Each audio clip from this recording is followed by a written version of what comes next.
નમસ્કાર વિદ્યાર્થી મિત્રો, આજે આપણે એક સરસ ટોપિકની ચર્ચા કરવાના છીએ જેનું નામ છે કાર્ય ઊર્જા પ્રમેય. આપણે કાર્ય ઊર્જા પ્રમેય જોઈએ એના પહેલા કાર્ય શું છે એના વિશે થોડીક ડિસ્કશન કરીએ તો મજા આવશે. બરોબર, તો સૌપ્રથમ કાર્યને સમજીએ. કાર્ય જેને આપણે ઇંગ્લિશમાં શું કહીએ છીએ? વર્ક. ઓકે, તો કાર્યની વ્યાખ્યા શું થાય? મેં તમને પહેલા પણ કહ્યું હતું કે કાર્ય એટલે ફિઝિક્સની ભાષામાં બળ લાગવું જોઈએ અને બળની દિશામાં શું થવું જોઈએ? સ્થાનાંતર. તો કાર્ય થયું કહેવાય. કાર્યની જો પ્રોપર વ્યાખ્યા લખવી હોય તો એવી લખી શકાય કે પદાર્થ પર લાગતું બળ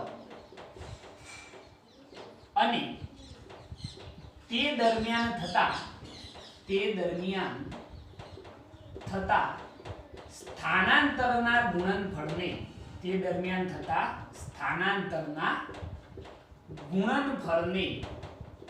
શું કહેવાય છે? કાર્ય કહે છે. કે પદાર્થ પર લાગતું બળ અને તે દરમિયાન થતા સ્થાનાંતરના ગુણનફળને શું કહેવામાં આવે છે? કાર્ય કહે છે. ઓકે, સમજી લો કે અહીંયા અગર આપણે કાર્ય બરાબર લખવું હોય તો કાર્ય બરાબર શું કહેવાશે? બળ ગુણ્યા સ્થાનાંતર. બળ ગુણ્યા શું થાય? સ્થાનાંતર થાય. ઓકે, પદાર્થ પર લાગતું બળ અને તે દરમિયાન થતા સ્થાનાંતરના ગુણનફળને શું કહેવામાં આવે છે? કાર્ય. ઓકે, હવે કાર્ય જે છે એ ધન ક્યારે હોય, ઋણ ક્યારે હોય અને શૂન્ય ક્યારે હોય એની થોડીક આપણે ડિસ્કશન કરીએ તો થોડીક આપણને વધારે મજા આવશે. તો જરા જુઓ, સમજી લો કે હું તમને એક વસ્તુ સમજાવું. સમજી લો કે આ એક સમક્ષિતિજ સપાટી છે.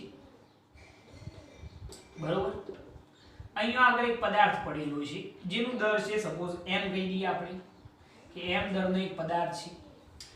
હવે આ જે પદાર્થ છે એના ઉપર સમજી લો કે આ રીતનું બળ લાગે છે. જે બળ લાગે છે આ દિશામાં છે, ના તો x અક્ષની દિશામાં છે ના તો y અક્ષની દિશામાં છે. બરોબર, બળ લાગશે તો સ્થાનાંતર તો થવાનું ને. સમજી લો કે કોઈ ટ્રોલી પડી હોય એને આપણે આ રીતે ખેંચીએ તો બળ જે છે ટ્રોલી ઉપર કઈ રીતે આ ત્રોસી દિશામાં લાગી રહ્યું છે, પરંતુ એનું સ્થાનાંતર તો થવાનું જ છે. સ્થાનાંતર થઈ સપોઝ અહીંયા સુધી પહોંચે છે. સ્થાનાંતર જે થયું એને આપણે કહી દઈએ d.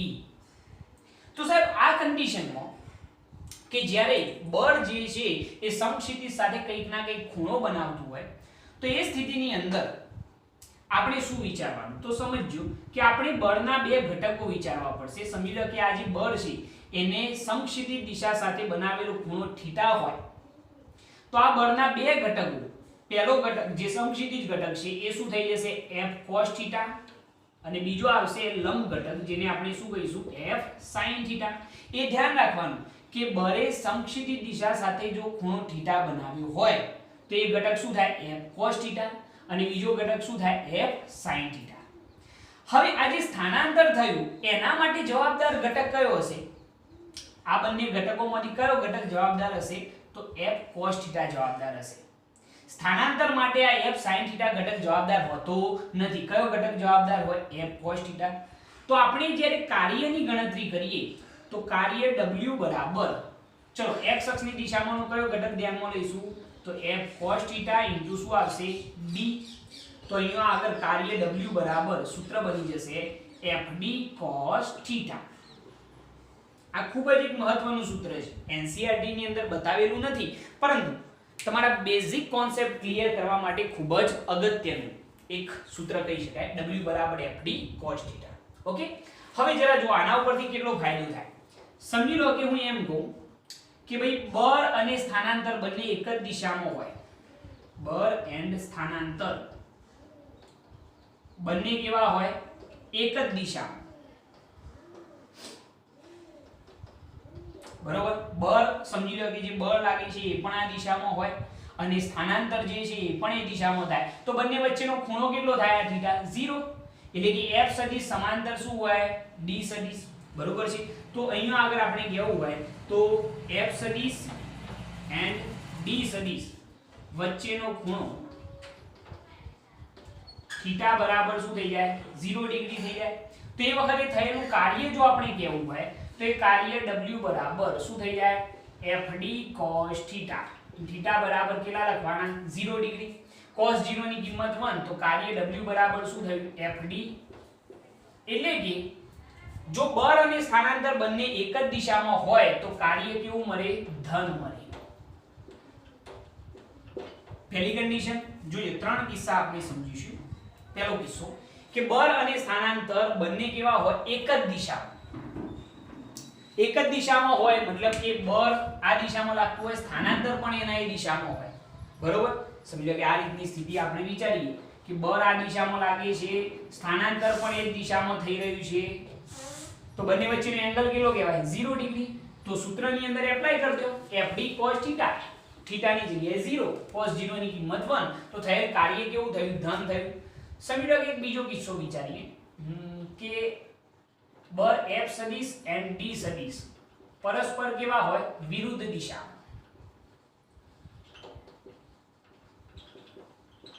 બળ અને સ્થાનાંતર બંને એકબીજાના કેવા હોય વિરુદ્ધ દિશામાં એટલે કે એ બંને વચ્ચેનો એંગલ કેટલો બનતો હોય 180 ડિગ્રી સમજી લો કે અહીંયા આગળ એક પદાર્થ છે જેના ઉપર બળ આ દિશામાં લાગી સ્થાનાંતર આ દિશામાં થાય ગતિ આ દિશામાં થતી હોય એટલે કે સ્થાનાંતર આમ થયું બળ આ દિશામાં છે સ્થાનાંતર આ દિશામાં મતલબ કે બંને વચ્ચેનો એંગલ કેટલો કહેવાય 180 ડિગ્રી તો એ સ્થિતિની અંદર થયેલ કાર્ય w બરાબર શું થાય fd cos θ θ બરાબર શું થાય 180 ડિગ્રી cos 180 ની કિંમત થાય -1 એટલે કાર્ય w બરાબર શું થઈ જાય -f * d તો આ સ્થિતિની અંદર આપણને કાર્ય કેવું મળશે ઋણ મળે છે ક્યારે ભાઈ કે જ્યારે બળ અને સ્થાનાંતર બંને પરસ્પર કેવા હોય વિરુદ્ધ દિશામાં ક્લિયર ઓકે એના પછી એક ત્રીજી વાત કરી દઈએ કે બળ f સદિશ લંબ શું હોય d સદિશ એટલે કે બંને વચ્ચેનો એંગલ θ બરાબર કેટલો હોય 90 ડિગ્રી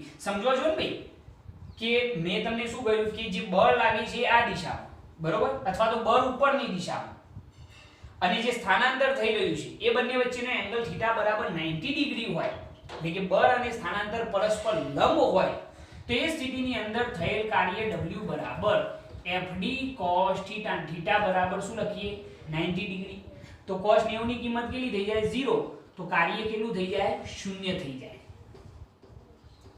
આ બહુ મહત્વની બાબતો છે MCQ ની અંદર પણ કામમાં આવશે જેડબલની નીટ માટે પણ આ વસ્તુ ઇમ્પોર્ટન્ટ છે તમારા માટે કે ભાઈ કાર્ય ધન ક્યારે હોય વ્યાખ્યા તો ભાઈ બધાને ખબર પડે કે બળ અને તે દરમિયાન થતા સ્થાનાંતરના ગુણનફળને શું કહેવાય કાર્ય કહે છે બરોબર પરંતુ આપણે એના જે વિવિધ કિસ્સા છે એ વસ્તુ સમજવાની છે એનું પ્રોપર સૂત્ર કયું છે w બરાબર fd cos θ જો બળ અને સ્થાનાંતર બંને એક જ દિશામાં હોય તો કાર્ય ધન મળે મેં સમજાય બળ અને સ્થાનાંતર પરસ્પર વિરુદ્ધ દિશામાં હોય તો કાર્ય કેવું મળે ઋણ મળે અને બળ અને સ્થાનાંતર જો પરસ્પર લંબ હોય તો કાર્ય કેટલું થઈ જાય 0 થઈ જાય કારણ કે cos 90 ની કિંમત 0 થઈ જાય ઓકે પરફેક્ટ આ થઈ ગયું કાર્ય એના પછી એક બીજો કોન્સેપ્ટ આપણે સમજી લઈએ ઊર્જા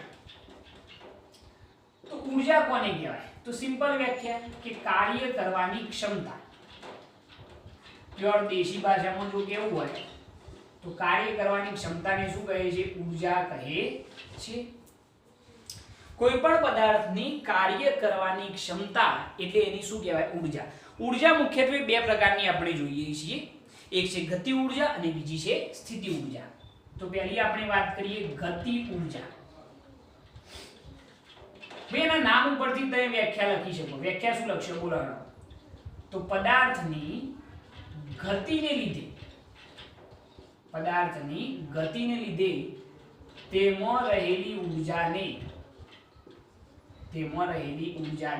શું કહેવામાં આવે છે ગતિ ઊર્જા કહે છે કે પદાર્થની ગતિને લીધે એ જે વેગથી ગતિ કરે છે એ ગતિના લીધે એમાં રહેલી ઊર્જાને શું કહેવાય છે ગતિ ઊર્જા એક બીજી પણ વ્યાખ્યા લખી શકાય છે કોના ઉપરથી જુઓ ગતિ ઊર્જાને જનરલી કાઇનેટિક એનર્જી કહેવાય છે શું કહેવાય છે એને કાઇનેટિક એનર્જી કે બરાબર એનું સૂત્ર છે 1/2 mv². હવે આના ઉપરથી પણ તમે ગતિ ઊર્જાની વ્યાખ્યા લખી શકો આ કે જે છે એને શું કહેવાય ગતિ ઊર્જા અને ગતિ ઊર્જાની જો વ્યાખ્યા લખવી હોય તો શું બને જરા જોજો વ્યવસ્થિત કે પદાર્થના દર અને તેના વેગના વર્ગના ગુણાકારના કેવા અડધા મૂલ્યને શું કહેવાય છે? ગતિ ઊર્જા. તો એક બીજી વ્યાખ્યા થઈ ગઈ કે ગતિ ઊર્જા કોને કહેવાય? તો પદાર્થના દર અને તેના વેગના વર્ગના ગુણાકારના કેવા મૂલ્યને? તો અડધા મૂલ્યને. ગુણાકારના અડધા મૂલ્યને શું કહેવાય છે? ગતિ ઊર્જા કહે છે. સિમ્પલ વ્યાખ્યા થઈ ગઈ. ફરીથી સમજાવું છું કે પદાર્થના દર m અને તેના વેગના વર્ગના ગુણાકારના અડધા મૂલ્યને શું કહેવામાં આવે છે? ગતિ ઊર્જા. જે તમને દેખાય છે એ લખવાનું છે કે પદાર્થના દર અને તેના વેગના વર્ગના ગુણાકારના અડધા મૂલ્યને શું કહેવાય છે? ગતિ ઊર્જા. એક બીજી વસ્તુ કે ગતિ ઊર્જામાં ફેરફાર ક્યારે થાય? તો સાહેબ અહીંયા આગળ જો વેગમાં ફેરફાર થાય તો ગતિ ઊર્જા ઓટોમેટિક વધે. કોઈ તમને એમ કહે કે ભાઈ વેગ વધે તો સમજી લેવાનું કે કાઇનેટિક એનર્જી શું થાય? વધે જ. બરોબર છે. જો વેગ ઘટે તો કાઇનેટિક એનર્જી પણ શું થાય? ઘટે જ. ક્લિયર છે આટલી વસ્તુ? તો આ થઈ ગઈ ઊર્જાની વાત. બરોબર. આ મેઇન પોઈન્ટો છે. મેં જે ચર્ચા કરી કાર્યની અને ગતિ ઊર્જાની ચર્ચા કરી છે. બરોબર. કાર્યની થોડી ડિટેલમાં ચર્ચા કરી છે આપણે. બરોબર. એનસીઈઆરટી ની અંદર આટલું ડિટેલમાં નથી પરંતુ આપણે સમજાવેલું છે. તમે આને નોટ કરી લો આટલી વસ્તુ. એના પછી આપણે જોઈએ કાર્ય ઊર્જા પ્રમેય. ઓકે, હવે આપણે સમજીએ કાર્ય ઊર્જા પ્રમેય.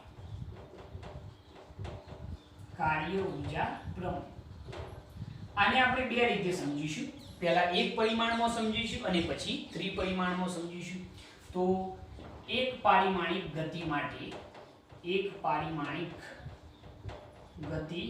માટે બરોબર છે, અથવા તો સુરેખ પથ પર ગતિ માટે એવું તમે કહી શકો છો. કેવા? સુરેખ પથ પર ગતિ માટે આપણે પહેલા વિચારીશું. ઓકે, હવે જરા જુઓ. સમજી લો કે એના માટે આપણે એક સ્થિતિ એવી વિચારીએ કે અહીંયા આગળ એક m દરનો પદાર્થ છે. બરોબર. સમજી લો કે અહીંયા આગળ હું બતાવું કે એક m દરનો પદાર્થ છે કે જેનો પ્રારંભિક વેગ કેટલો છે? u જેટલો. m દરના પદાર્થનો પ્રારંભિક વેગ કેટલો છે? u જેટલો. આ પદાર્થ a જેટલા પ્રવેગથી ગતિ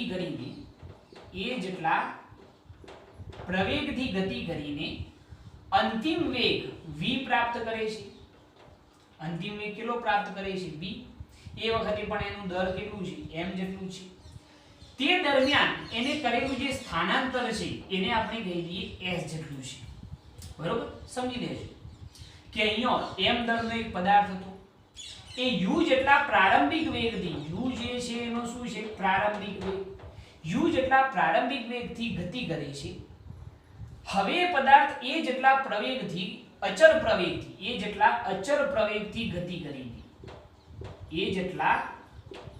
પ્રવેગથી ગતિ કરીને અંતિમ વેગ કેટલો પ્રાપ્ત કરે છે? v પ્રાપ્ત કરે છે. આ જે v છે એનો શું છે? અંતિમ વેગ છે. તે દરમિયાન એને કરેલું જે સ્થાનાંતર છે એ કેટલું છે? s જેટલું છે. તો એ જેટલા પ્રવેગથી ગતિ કરતા પદાર્થ માટે અચર પ્રવેગી ગતિનું સમીકરણ તમે જાણો છો. તમને જો યાદ હોય તો એ જેટલા અચર પ્રવેગથી ગતિ કરતા પદાર્થ માટેનું જો સમીકરણ લખીએ તો એ સૂત્ર કદાચ તમને યાદ હશે.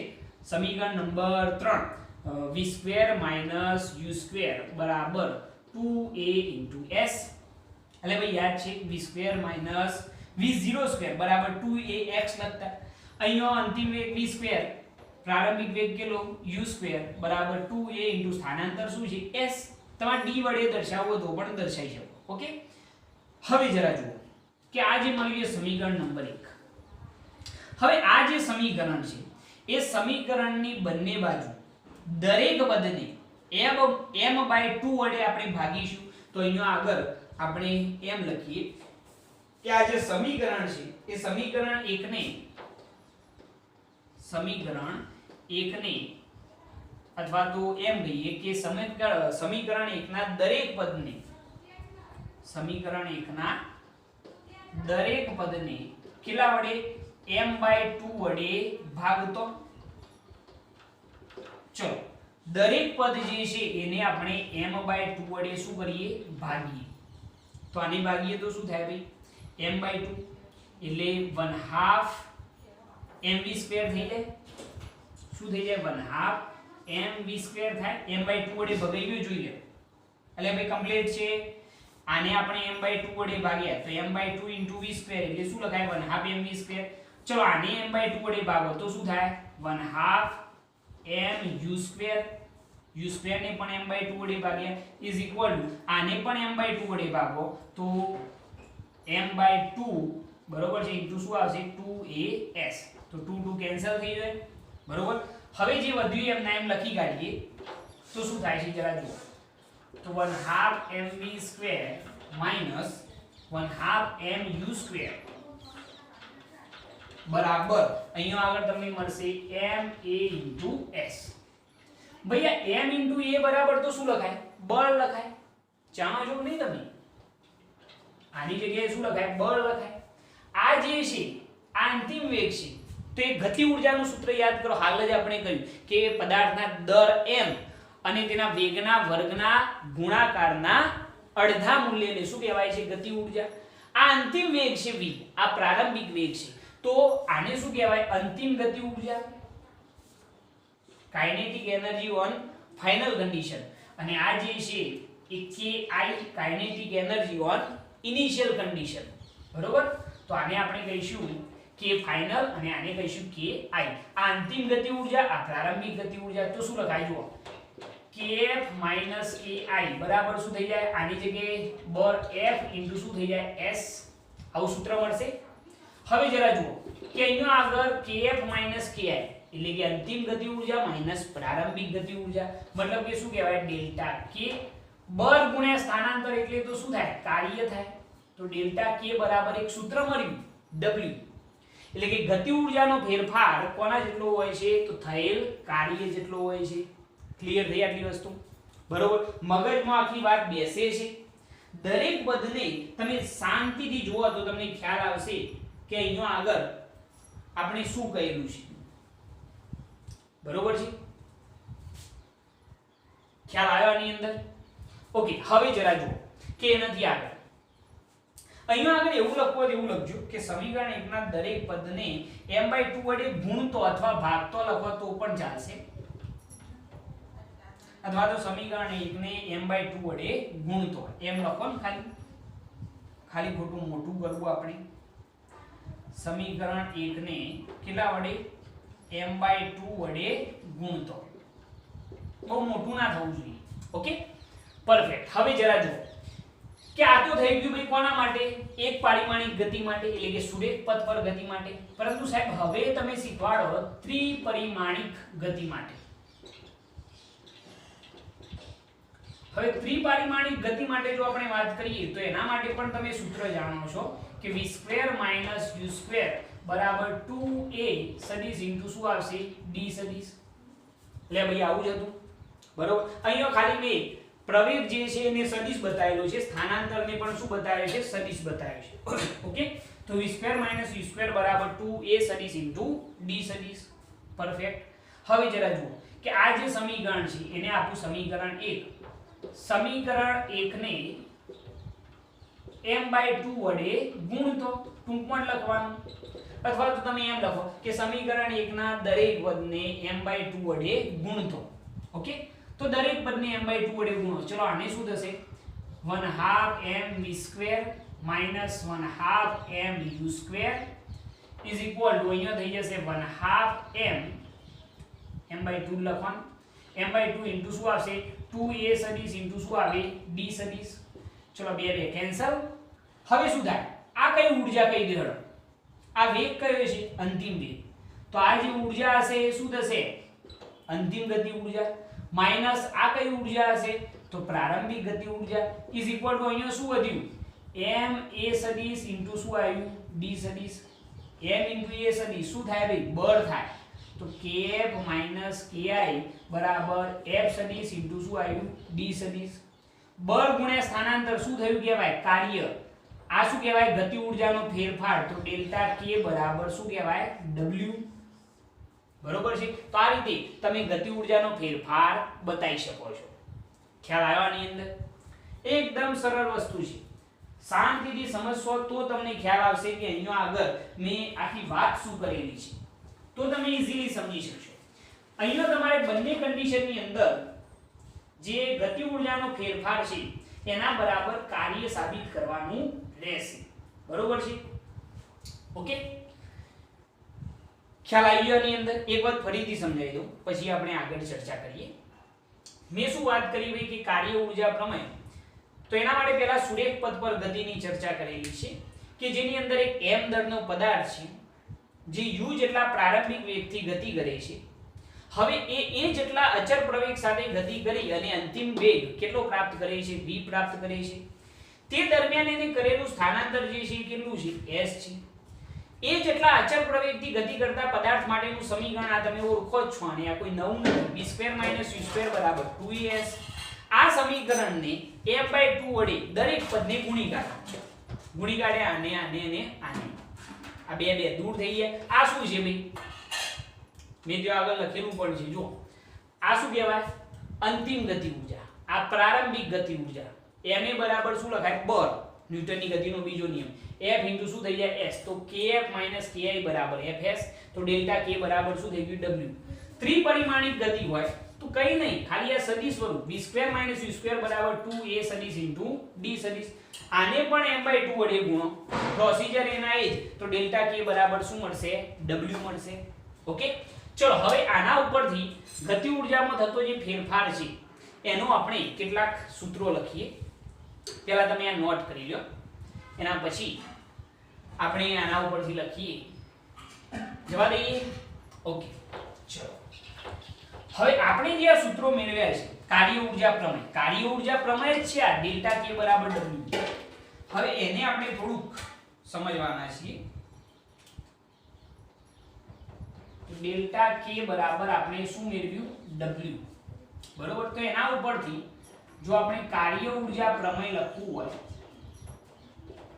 તો શું લખાય તમે વિચારો કે પદાર્થની ગતિ ઊર્જામાં થતો જે ફેરફાર છે એ બાહ્ય બળ વડે થયેલા કાર્ય જેટલો હોય છે એવું લખી શકાય બરોબર તો અહીંયા આગળ આપણે લખવું એવું લખી શકીએ કે પદાર્થની ગતિ ઊર્જામાં થતો ફેરફાર જે કાર્ય છે એના બરાબર હોય છે એટલે કે ચોખ્ખા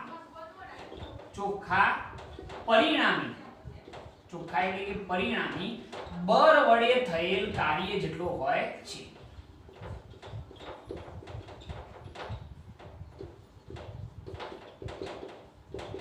યાદ રહી જશે કઈ નથી આની અંદર જો ડેલ્ટા k બરાબર w આનો મતલબ શું થાય કે પદાર્થની ગતિ ઊર્જામાં થતો ફેરફાર એટલે ભાઈ kf - ki હતો નહીં અંતિમ ગતિ ઊર્જા માઈનસ પ્રારંભિક ગતિ ઊર્જા એટલે કે પદાર્થની ગતિ ઊર્જામાં થતો ફેરફાર ચોખ્ખા એટલે કે પરિણામી બળ વડે થયેલા કાર્ય જેટલો હોય છે અથવા તો તમે ખાલી એટલું લખો કે પદાર્થની ગતિ ઊર્જામાં થતો ફેરફાર પદાર્થ પર થયેલા કાર્ય જેટલો હોય છે બંનેનો મતલબ એક જ છે અથવા તો એક બીજી રીતે લખીએ ચલો તમને વધારે ખ્યાલ આવે કે ઊર્જાનો વ્યય કરતા બળોની ગેરહાજરીમાં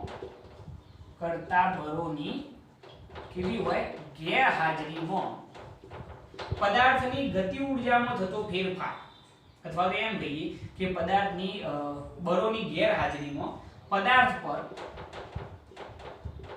પર પરિણામી બળ